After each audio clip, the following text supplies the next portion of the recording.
passed Jeff Burton with 17 to go, and went away and won today's race. Congratulations, Johnny. You drove the number 98 Carolina Nut Company Curb Records Toyota, and you're joined by your crew chief up there. We just want to hear from you and talk about the race and how you think it went for you. Well, you know, Martinsville's been one of those racetracks where we typically always run really, really well.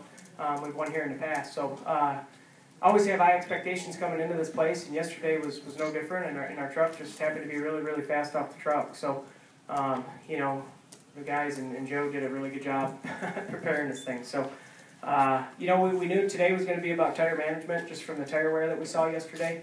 More so than ever before that I can ever remember here at Martinsville. So, you know, the first part of the race, we just ran, you know, 80%, just trying to maintain and try not to lose too much track position, but you know, still be, you know, try to run as fast as we could. So, which is hard to do. It's really hard to do because you got to try to keep the people behind you, and you don't want to use too much of your equipment up. So, you know, and then later on, after our first pit stop, we were sitting around 8th, and we're just riding, and people were beating and banging, leaning on each other, and then after that, we made another pit stop, I think with about 100 to go, and we were sitting 18th. And I was like, well, how the heck are you supposed to, you know, be patient and aggressive with 100 laps to go on one set of tires? So was real aggressive there for 20 laps, got into the top 10 and rode for quite a while. Then it was about 50 to go, 45, 50 to go. Just put the hammer down and was picking them off. So I still can't believe we did it, but just proud of everybody at ThorSport, Carolina Nut Company, Curb Records, Toyota, TRD, Triad. Just what an amazing day. ThorSport 1-2 finish. Couldn't be happier about that. And just, you know, got my little buddy here with me, my boy, and it's his first race win. So it's Joe's birthday today. He's 61, and so. But just couldn't be more proud of everybody. What a great day. Congratulations, Johnny. And crew chief Joe Shear Jr. Today is your birthday? Yes, it is. How old are you, Joe? Do I really have to tell? Absolutely. 45. 45. I thought I was going to say 46. You're looking good. But congratulations, Joe. Talk about that one out there. As Johnny alluded to, you guys were, you know, you had to work for this one today. You had to work for this one today. And just talk about that. That's got to make it even more special when you really have to dig and work for it. Yeah, we after practice we kind of knew this tire was going to be tricky, and we kept watching, you know, cup practice to see if rubber was going to be put down in it. We really didn't see a lot, so we were really pretty nervous because even though we got a lot of practice, it didn't seem like enough practice for a new tire. But anyways, we came out pretty good. We had a pretty good strategy, and our strategy was really to take it easy, race the racetrack instead of everybody else. And like Johnny said, he got a little nervous, and I got really a little nervous by getting back in track position there. But I have to admit, Johnny Sauter's growing up with me. He's not really very known as saving equipment.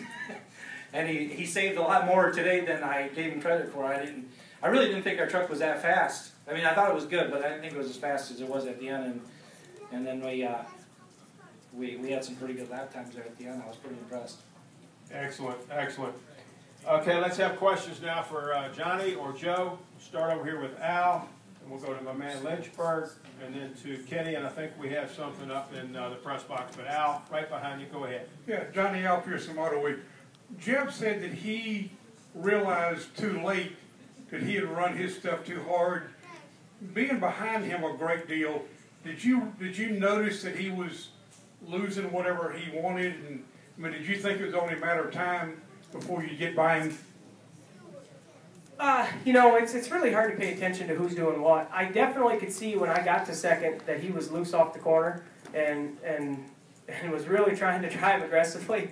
And he was coming off the corner at a 45-degree angle there for a few laps, and I thought, oh yeah, he's, you know, and quite frankly, when I was running second behind him, I could have passed him, and I think when the caution came out, I thought, oh man, I screwed up. Now I'm in the outside groove. The outside groove wasn't really getting going today, and just got a good restart, and he got a little bit loose, which I had seen him loose when we were under green. So I knew it was just going to be a matter of time. I had saved enough truck and tire there at the end, and I ran a late model race at Myrtle Beach a couple weeks ago, and tire conservation there was more than anything in the world, any racetrack I've ever raced at, and I really think that helped me here today. Thank you. Let's go right here, and then we'll go to, who else has a question? Kenny Bruce. Damian Sorrell at Lynchburg News and Events. Johnny, Matt Crafton was in here earlier and raving about the tires and said that Goodyear brought in quote-unquote one hell of a tire here, and that it put the driving back into the driver's hands by that you had to conserve, ride for the first 20, 30 laps, so that way you don't use up your stuff, don't use up your right rear. Were you happy to see this type of tire here, so that way it's put back in the driver's hands and you're allowed to race and be competitive, especially at the end of a run? Yeah, anytime you have tire wear like that, like Joe alluded to a little bit earlier, we were both watching the racetrack this morning, and with all the Cup cars, typically you'll see a little bit of black in the racetrack, and with the tire wear that we saw yesterday, that's a little bit of cushion for us, because we're always the first ones on the racetrack truck. So, but we weren't seeing that today. So, I think anytime you have a tire that wears out, I think in 2011 everybody was complaining about the tire, and we won that day too. So, whatever it is, if everybody's complaining about a tire, I'm all good with it because it seems to work out good for us. But I think it's good. Goodyear is, in my opinion, got one of the hardest jobs in racing, and don't get enough credit for what they do. I mean, we're doing a lot of amazing things with these race cars on these racetracks with that tire, and I think they do a great job. So the tire today just had a lot of wear, and you had to be patient. And the guys that worked patient all day ended up in the front at the end. Let's go to Kenny Bruce, and then I think we'll go to the press box. Kenny, go ahead. Kenny Bruce, NASCAR.com. Johnny, the pit stop where you went from running in the top 10 to 18, you didn't seem real pleased when the race was getting ready to go back. What exactly happened during that stop to cost you so much track position? I really don't know. I think it's just maybe a longer stop than what we wanted. So, yeah, I mean, it's just hard. You're out there digging and clawing for everything you can get, and as it turned out, it wasn't really too bad because it was more of a strategy play that we lost positions than it was our pit crew. It was a lot of guys stayed out and elected to try to come and get tires later. So I always lose sight of that sometimes. But I feel like I'm getting better. It's track position is everything here, and you hate to give it up, and you end up having to abuse stuff to get it back. So. As it all worked out, pit strategy came around. I think after we were 18th, it wasn't much longer. We were back in the top 10, and it all came back and so forth. So it's just good. It was solid. Just sometimes I gotta keep my emotions in check a little bit. Let's go to the press box. Questions for Johnny or Joe, or maybe even Penn. Penn might get a question. Go ahead. Johnny, congratulations, guys. When you made the winning pass, what turned out to be the winning pass from the outside lane there, could you just go through that a little bit? And did the fact that you had seen Tim do the same thing from the outside on the next to last restart give you confidence that you could do that?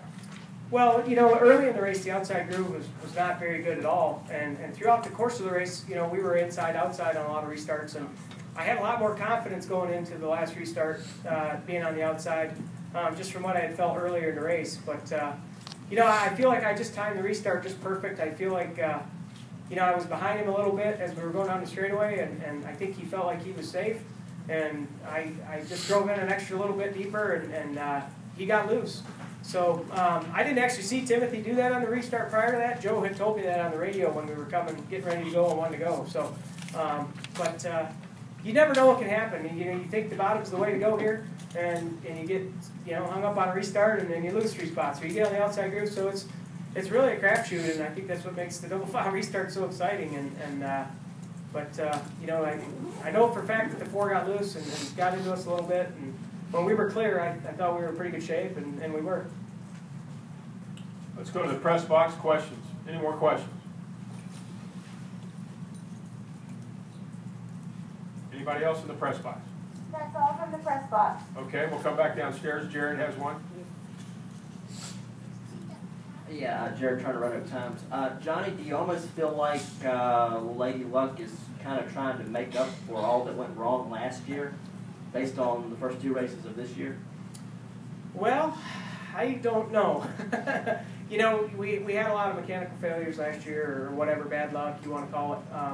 You know, this race in particular, both races last year, we were running in the top 5 and had trouble. You know, broke power steering one race, broke a spindle the other race. So, you know, I just feel like, you know, if everybody gives 100% and you do the best job that you can, whatever happens at the end of the day is what happens. And you know, I have all the confidence in the world in Joe and everybody at ThorSport, and when we get to the racetrack, we typically unload pretty good and only make the truck better from there. So, but you know, I don't know if I think you got to be lucky a lot of times, but I don't like to talk about it too much. I don't want to jinx anything, so we just take it all in stride. This is great to start the year off 2 in a row. I couldn't be prouder, and for whatever reason, the good Lord's looking down on us, you know, but we still have 21 races left, and there's a lot that can happen. So we just got to keep it all and focus and take it all in stride. And going to Rockingham, where we finished 4th a year ago, going to Kansas, where we've won in the past. So a lot of good racetracks coming up for us. We just got to keep everybody grounded and keep everybody hungry. And just to follow up quickly, 2 years ago, of course, your daughter was born a couple days after the win here, and I guess this is the first win your son has actually witnessed live and in person, right? Yes. Yes. I mean, what is it about Martinsville? It seems like great family things happen sort of during this race. I don't know, but if we ever get in the drought, I'm going to have to talk my wife into having some more kids. But no, it's just remarkable. You know, my son's been to a few races now, and to get a win, he always tells me, yeah, you got to do a burnout. It's not win or anything like that. It's you got to do a burnout. So, and I tell him the only way you can do that is if you win. So, right, buddy? He didn't get a nap. He's tired, but. You know, it's just cool, like you said, 2 years ago, little Paigey was born, and her birthday was the other day, and you know, to have little Penn with me here today is just remarkable. Questions back there? Go ahead, sir. Adam Eads for their Danville Register. This one's actually for Penn, if you want to say answer. Can you answer the question? Penn, how did it feel to see your dad win today?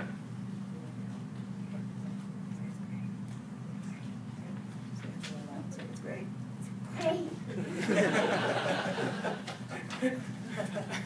That's quote of the day. Coach, you all misquoted. Any other questions? Kenny, right here. Excuse me. Yeah, for Joe, you talked about the tires earlier. Was there anything else that was really maybe a concern for you going into the race? And were you guys aware of Kevin Harvick's flat tire and wondering if he was going to make it back or not, or whether they might throw a caution or anything? Yeah, I did see that. I didn't know if he was getting a flat tire, if he just wore them out. It was just kind of all over the place. But I tried to flip back and forth to a bunch of people, monitor them and stuff like that. And I was concerned. I didn't want another caution. I thought we were going to be pretty good there. But the tires were tricky. And I'll be honest with you, we corded our first right front. We were a little bit tight. And I was nervous about it all day, so I just freed it up. One time I took one shot at it, and it was pretty good from that point on, and we didn't have no tire wear after that. Jim Leonard? Jim Leonard, Child Observer. Johnny, from your experience, what do you think the Cup guys are in store for tomorrow with this tire? Well,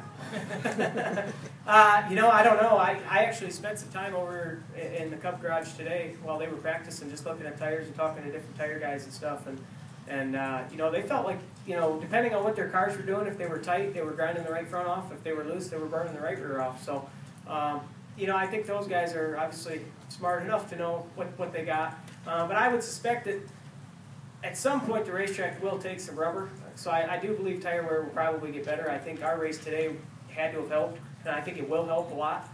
So I don't suspect that you'll see anything out of the ordinary that you normally see, like maybe a bead blowout or something from somebody that's using a lot of brakes if their car's not handling or whatever. But you may see some tire issues, and I guarantee it'll be in the first 100 laps if you do. And after that, it should probably smooth out. But I think our race today helps their race tremendously.